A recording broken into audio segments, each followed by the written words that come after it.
السلام عليكم، عليكم صباح السلام الخير. ورحمة الله وبركاته. صباح النور يا ازي دكتور. حضرتك يا استاذ صباح الفل. نبيل، الحمد عامل ايه؟ لله الحمد لله انا صحة. دكتوره حبيب محمد، طبيب امتياز، ومعايا زميلي دكتور اياد. أهلا وسهلا. احنا بنسجل بودكاست عشان احنا مؤمنين ان كل موظف وعامل ومعيد واي حد في الكليه تمام هو جواه حكايه، تمام وبيه هو حجر الاساس اللي بيظهر في الاخر تمام المؤسسه كمستشفى وككليه. تمام. ممكن تعرف الناس على حضرتك؟ أنا نبيل محمد صلاح، فني باثولوجي. واخدة بال حضرتك، شغال هنا من 2005 حضرتك يعني خريج ايه؟ تقريبا. لا أنا خريج فني تجاري، بس لما جيت هنا اشتغلت المهنة دي واكتسبت الخبرة من خلال الناس اللي كانوا قبل. ما شاء الله. واخدة بال حضرتك، ومن خلال شغلي هنا أنا ابتديت هنا. أنا بقول لحضرتك هنا بقالي أكتر من 20 سنة تقريبا، ما شاء الله. وانا متعود باجي هنا تقريبا اول واحد، يمكن قبل العمال نفسها. يعني انا اللي بفتح الاسم ده، وبرضه مبدئيا او تقريبا انا بمشي الاخر اخر واحد، لاني اتعودت على الشغل هنا وخدت على الشغل هنا وبحب الشغل هنا جدا ممكن جدا. حضرتك تشرح لهم ايه الشغل؟ في عينات بتحضروا كده. ايوه عايزين هنا نعرف احنا العينات مثلا دي بتجيكم من العمليات او من بالظبط العمليات المجمعه اللي المجمعة، في المستشفى. وبتشوف العينة دي لو هي حميدة ولا خبيثة، او احنا بتشوفوا هنا احنا التحضير هنا بتاعتها صح؟ كفنيين علينا تحضير العينات واحضارها للدكاتره. لحد هي العينات بتجيلنا في فورمالين، بنمررها بطرق معينه لحد ما نطلعها للدكتور، الدكتور اللي بيشخص الحاله شريحه. ومن خلال الشريحه دي والتقرير اللي جاي ووصف العينه، الدكتور بيبتدي يحدد نوع العينه ايه، ان كان ورم حميد او ورم خبيث. واخد بال حضرتك، وبناء عليه بعد كده بيبقى في طرق لطريقه العلاج بعد كده. بيبقى بس بالنسبه لنا بيبقى دكتور علاج الاورام مش احنا. اه، يعني احنا تخصصنا في تحضير تحضير العينة العينه، تخصص الدكتور يشخص، تشخيص العينه، ودكتور الأورام هو يشوف طريقه العلاج. طريقة العلاج ما بعد التحضير. تمام. طيب احنا العينة مثلا بتجيكم من شتى أنحاء الجسم. من شتى انحاء الجسم طبعا، اه، من اي العينة بتجي مكان. كبيرة. في عينات كبيره وعينات صغيره. اه، فانت عينات بتحضرها لتوصل لمرحلة الشريحة. ممكن لحد تحكي لنا عن الموضوع ده بشكل؟ بالظبط حضرتك يا دكتور. يعني احنا مبدئيا العينه بتجيلنا فورمالين. واخد بال حضرتك، احنا هنا عندنا كنا الاول بنحضر او بنشتغل عينات دي بالشغل المانيوال. يعني ايه؟ ننقل العينه من جار لجار، واخد بال حضرتك، بطريقه معينه. طبعا احنا زي الاول اللي متحف الموجودة متحف الباثولوجي. زي في متحف الباثولوجي، بس احنا طريقتنا مختلفه عن متحف الباثولوجي شويه. ازاي؟ العينه بتجيلنا في فورمالين نسبه 10%، احنا بنثبتها بطريقه معينه، المفروض بنخليها مش اقل من 48 ساعه في الفورمالين عشان العينه تتثبت. بعد كده نبتدي نمررها كحول ابسوليوت، نبتدي من 70% لحد 100%. طبعا كل حاجه ولها وقتها. يعني ال70 بنحط له مثلا 2 ساعه، 80 ساعتين، 90 ساعتين، ال 95 ساعتين، وبنخلي ال 100% اقصى وقت ممكن. كنا بنخليه طبعا دايما اونلاين. يعني انا بحضر هنا طول ما انا قاعد وشغال، بنقل واحد اتنين تلاتة أربعة ومقسمها على كذا جار، واخد بال حضرتك، اه، وبحاول أثبتها في الأبسوليوت الكول أبسوليوت 100% ده. مش أقل من 17 18 ساعة. فدايما ببيتها أونلاين، واجي تاني يوم أو أول نايت، واجي تاني يوم أبتدي أمرر أو العينة أبتدي من أكمل تمريري. اه أنزلها في حاجة اسمها زايلين واحد واثنين لمدة ساعة وساعة. بعد كده بعملها على 4 جارات في برافين، اللي هو الشمع البارابلاست. واخد بال حضرتك، برضه مقسمه 4 جارات لمدة نص ساعة نص ساعة نص ساعة. بعد كده ابتدي اصب العينة زي ما حضرتك شايف كده. اصب العينة هنا في بلوك، البلوك اهي بتبقى العينة اهي في بلوك الشمع. اه، تمام. واخد بال حضرتك. طبعا برضه العينة دي لها طريقة معينة في الصب. العينة دي بتبقى اجزاء. فانا يعني برضه هوري لحضرتك يا دكتور. يعني مثلا اي عينه بقى احنا هنجيب عينه قديمه. اه، واخد بال حضرتك، يعني مثلا انتوا لو قربتوا شويه كان في عينات شغال فيها.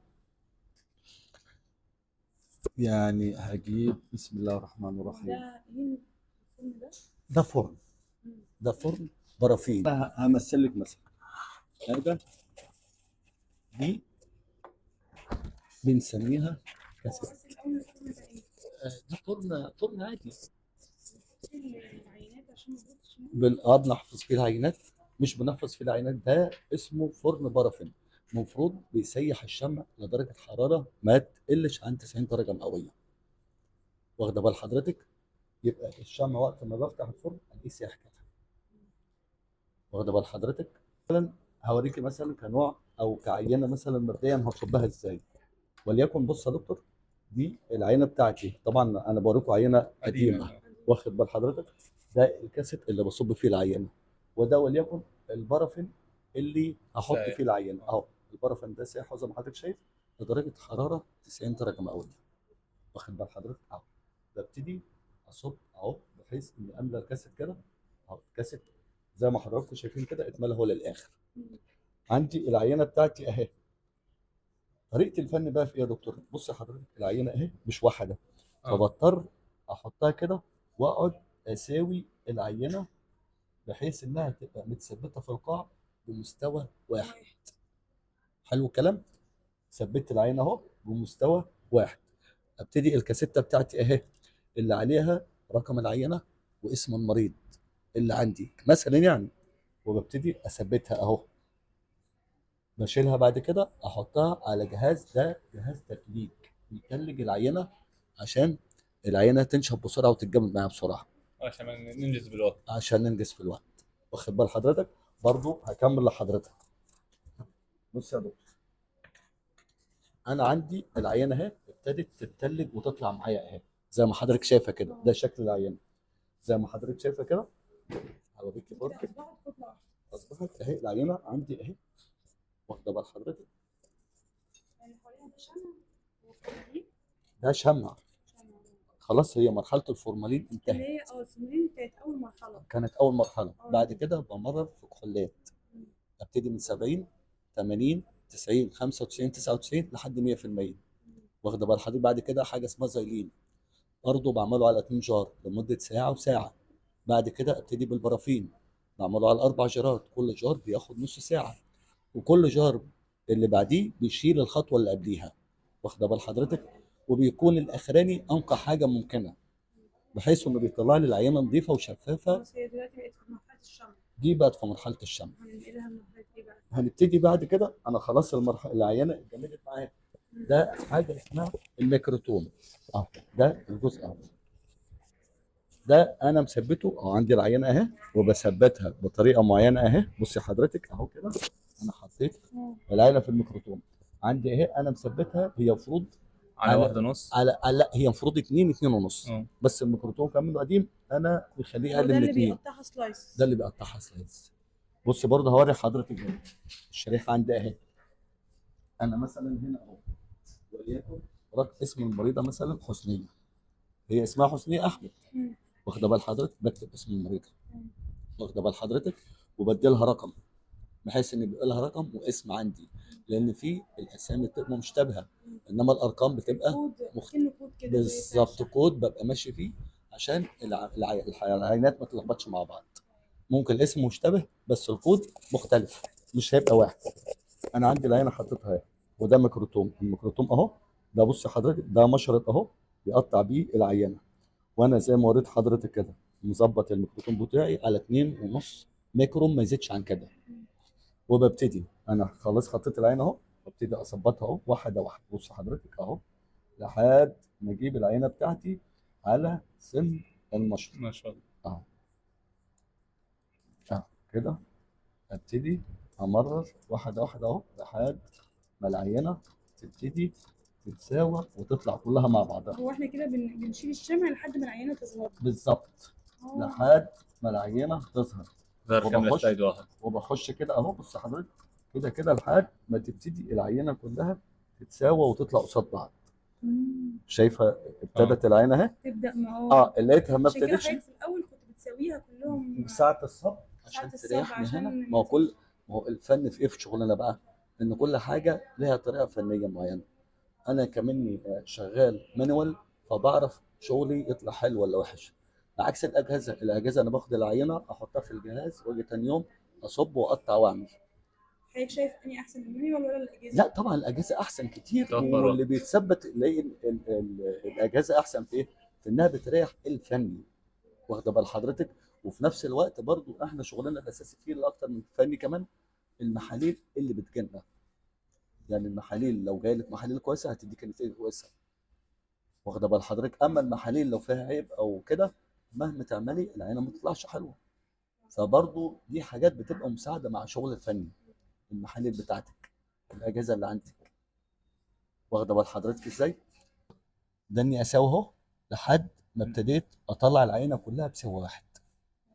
ببتدي بقى القط او ابتدي اقطع العينه بتاعتي. بص حضرتك، الموس اللي عندي ده، اللي هو ده اللي وريته لحضرتك، ما المفروض انا متعود عشان كنوع من التوفير بساوي وبقطع على جزء معين، وببتدي اقطع العينه على جزء تاني. يعني انا اهو زي ما حضراتكم شفتم في جزء اول اهو، ابتديت اقطع عليه العينه اهو لحد ما ابتدت العينه تتساوى وتطلع معايا اهي. واروح جاي ماسح اللي عندي ده كده اهو، وببتدي اهو انقل على سنه افضل. واخد بال حضرتك يا دكتور؟ حد بحيث يعني الجزء ده ما يكونش احمد متوسخ يعني. وما يطلعش وما العينه بتاعتي مشرشطه. هوريك ازاي برضه. ابتدي برضه اثلج العينه بتاعتي اهي عشان هبتدي اقطع اهو. بص حضرتك، وببتدي اهو اقطع واحد واثنين وثلاثه واجيب كذا واحد. معلش ما فهمتش حته اللي هي اللي احنا خدنا من دي حطينا في دي ميه. بتثلجي. ده بيتلج العينه الشمع. يخليني اعرف زي البانيه كده اعرف اقطعه يعني. بالظبط. يخليني التكليك ده بيخليك تقدري تقطعي العينه اهو. بص حضرتك، ابتدي اهو واحد واثنين لحد ما ابتدي اطلع كذا سيكشن على بعض اهو. بص حضرتك، وابتدي القط السكاشن دي اهي. ودي الميه دي ميه سخنه اهي، درجه حرارة زي ما حضرتك شايفه كده، ده اسمه قطط بس او حمام مائي.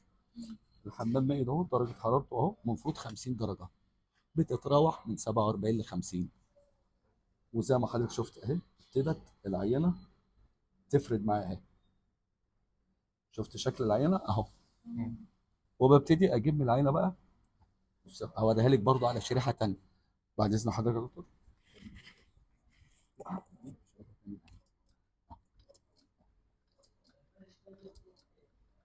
وبرضو ببتدي القط تاني كذا كذا، طلعت كذا حاجه يا دكتوره. ببتدي اهو الشريحه بتاعتي اللي معايا اهي، وزي ما حضراتكم شايفين انا كاتب عليها اسم المريضه حسنيه احمد. وببتدي بلقط السكشن بتاعي. بص حضرتك انا واخد سيريال يعني كذا سكشن. شوف بقى اهي، شفت طريقتها اهو اهو. ودي انا واخد عينتين اهو، جزء وجزء، اتنين سيريال من العينه. بعد كده بحطها في الجار ده كده اهو بالطريقه دي. باخد عندي واحده تانية اهي، واخده بال حضرتك. بعد كده بشيل العينات دي احطها في الفرن ده لمده ساعه، بحيث ان الشمع اللي على العينه دي يسيح وتتفضل لي العينه بس. واخده بال حضرتك؟ لا ده لسه. هو اصلا هو يعني ايه اللي بيخلي انك مثلا العينه بتاخد كذا سيكشن يعني عشان لو في تست او كده والكلام ده؟ في ممكن يكون في حاجه ظاهره في سيكشن معين ومش ظاهره في السيكشن التاني، بتاخد عدد قد ايه من فباخد السيكشن؟ ممكن اخد 2 سيكشن او 3 او 4 سيكشن حسب ما الدكتور يقول. واخده بال حضرتك؟ انا كل شغلي ان انا بساوي العينه كلها لحد ما تطلع كلها بساوي واحد، وبعدين ابتدي اقطع. والدكتور باخد له كذا حاجه بحيث انه ممكن يكون السكشن الاولاني في حاجه بتظهر في السكشن الثاني زي ما حضرتك بتقول. انا قطعت العينه بتاعتي اهي، احطها في الفرن اهو لمده ساعه. زي ما حضرتك شايفها ده المفروض متظبط على 90 درجه مئويه. هوريكي برضو شريحه. وليكن بعد الساعه دي، بص حضرتك بيبتدي، انا بمسكها. بص حضرتك دي عينه محطوطه قبلها بقى لها مثلا ساعه. شوفي بيبتدي الشمع زي ما حضرتك شايفه سايح اهو. ببتدي بعد كده بقى ايه بقى؟ يعني كده اللي باقي من السلايد دي هو العينه ولا لسه فيها شمع؟ لا هو لسه فيها شمع. هو فيها شمع. هعمل ايه عشان باقي الشمع ده يتشال؟ بنقعه في حاجه اسمها زيلين. الزيلين ده ماده من مشتقات البنزين والتنر والحاجات دي، برضو بيبقى لو عليها باقي شمع بيتشال. انا مثلا انا هوريك واحده مثلا، هكمل لك واحده اهو. انا حاططها اهو، وادي الزيلين اللي عندي اهو. ابتدي احط الشريحه بتاعتي اهي، احطها في الزيلين ده. الزيلين ده مهمته ايه؟ لو في باقي شمع من اللي قبل كده بيبتدي يشيل ويدوبه. حلو الكلام؟ ده لسه ما كملناش. اكمل. واخده بالك؟ الشريحه دي هتبوظ. طب استنى ما اشوف لكم شريحه ثانيه بقى. بس شريحه تانية هكمل لكم عليها عشان تبقى عارفين ايه، عارفين بقيه المراحل. في الزيلين ده الماده دي لمده نص ساعه بحيث انها بتشيل باقي ماشي. الشمع. حلو الكلام. ابتدي اصبغ الشريحه دي بحيث انها تطلع، بص يا دكتوره، وتطلع بقى بالاشكال الاتش اند اي دي. الحاجات اللي احنا بناخدها لكل حاجه انت عايز بالظبط تظهرها. بالظبط. يا رب دي ده الحاجه بقى اللي لسه، بندرسها في الكتاب دي الاخيره دي. لسه بقى، احنا لسه دي لسه بقى، احنا قلنا هنحط هنا نص ساعه.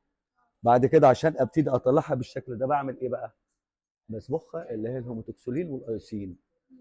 ده بمررها ازاي بقى؟ برضو بتمر بمراحل. انا حطيت هنا لمده نص ساعه. بعد كده بغسل بكحول. الكحول اللي بغسل بيه وليكن 80% مثلا بتبقى عندي الشريحه اهي والكحول اهو. بس احنا بنمررها بكذا كذا حاجه. بيبقى عندي جار مثلا اهو وليكن 80%، اغسل الشريحه كويس بالايه؟ بالكحول ال 80، وبعدين انقلها لل 90 اغسلها كويس قوي لل 90. بعد كده عندي اهو 100%، اغسلها كويس قوي قوي لل 100% اهو. يبقى كده انا مرتها بكم مره كحول؟ 3 مراحل كحول. بعد كده احطها في الميه الجاريه لمده 5 دقائق. الميه الجاريه اهي، الحنفيه عندي اهي، وادي الميه اهي، وببتدي احطها كده واسيبها كده. بس طبعا في الوقت ده ببعد التيشو بتاعي عن الميه دي بحيث ان ما يطريش التيشو بتاعي. لسه كنت اقول لحضرتك ليه ما انا بقول لحضرتك اهو، عشان ما يبوظش العينه بتاعتك. وعشان يشيل لو في باقي شمع باقي كحول باقي حاجه، بحيث العينه بتطلع لي ظاهره وواضحه والخلايا بتاعتها تطلع ظاهره وواضحه. بسيبها في الماء دي لمده 5 دقائق. بعد الماء دي ببتدي اطبخها بالهوموتوكسيلين اهو. الهوموتوكسيلين بتاعي اللي هي اللي بتديكي اللون الازرق، بحطها في الهوموتوكسيلين بتاعي ده لمده مثلا، لو انا محضره جديد احطه مثلا لمده دقيقه او دقيقتين. واخد بال حضرتك؟ طبعا احنا بنحضره ده ايه ده معلش؟ هوموتوكسيلين. ده نوع من انواع الصبغه يعني. اللون الازرق اللي بيديك اللي بيصبغ الخلايا. واخد بالك؟ المهم انا وليكن اهو حطيتها لمده 5 دقائق. طبعا احنا عاملين الشريحه دي تجربه. بروح جاي شايلها اهو ومصفيها من الهوموتوكسيلين بتاعي وبتاين. ابتدي اغسلها بالميه الجاريه دي برضو لمده اهو كذا مره. وبرضو التيشو بتاعي يبقى بعيد عن الميه الجاريه بحيث انه ما يطليش التيشو. وبحطها برضو في الميه الجاريه لمده 5 دقائق. بعد الميه الجاريه لمده 5 دقائق واروح جاي شايلها. ادى شوف الهوموتوكسيلين بيبتدي يديني اللون الازرق ده اللي حضرتك شايفاه. هي طبعا مش واضحه، واخده بال حضرتك اهي، واخده بالك اهي. بسيبها كده في الميه الجاريه لمده 5 دقائق اهو عشان تصبغ لي الخلايا بتاعتي، بتديني اللون الازرق. بعد كده الايوسين. الايوسين ده اللي هو اللي بيديني اللون الاحمر. بسيبه برده لمده دقيقتين او 3، واخده بال حضرتك. بعد كده ابتدي اغسل بالميه الجاريه تاني اهو. بصي رجعته مكانه تاني اهو.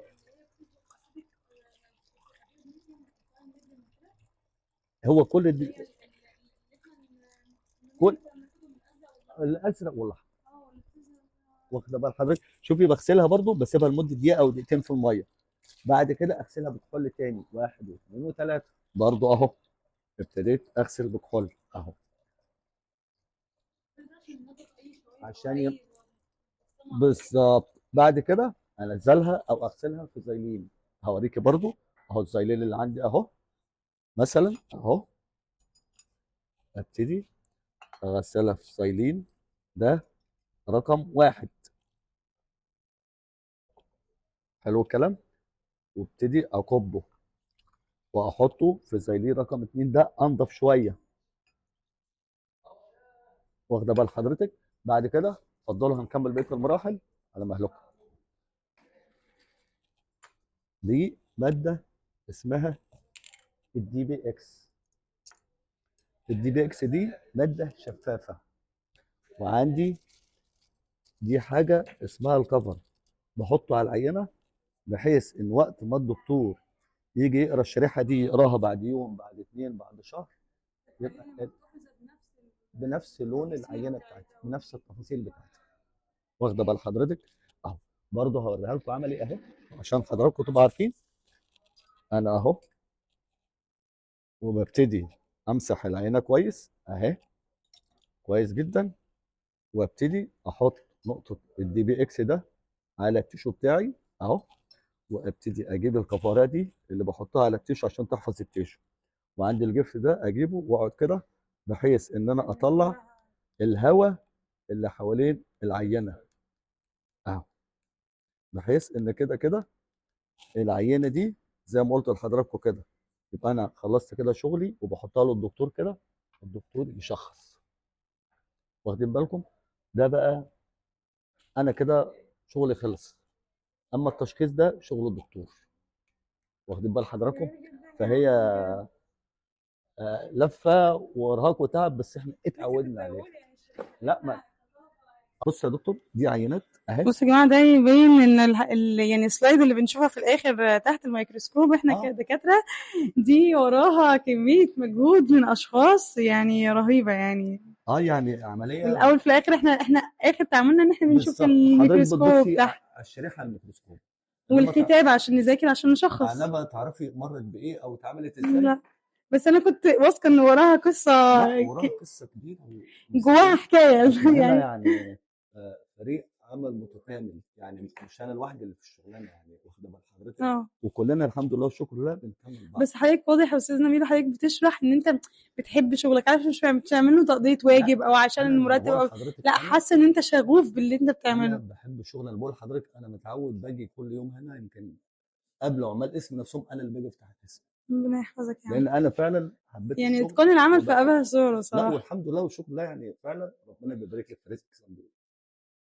مهما كان بسيط، لا تحس ان في بركه، ربنا بيسترها معاكي، والحمد لله. ربنا يبارك لك يا عم، وربنا وعلى يبارك في كم حضرتك. المرضى يعني ربنا يبارك في يعني كم حضرتك. البيشنتس اللي حضرتك ما تعاملتش معاهم شخصيا، تمام. لكن اتقانك في كل خطوه هي هي دي، دي اللي ما يعني اللي دي بعد كده بتأثر ما على دي حياتهم المسؤوليه المطلوب. يعني هو المفروض كل واحد فينا يبقى حاسس بالمسؤوليه تجاه شغله، او ده اللي احنا تجاه يعني محتاجين ايه، نعمله. يعني محتاجين حكايه ضمير في كل حاجه.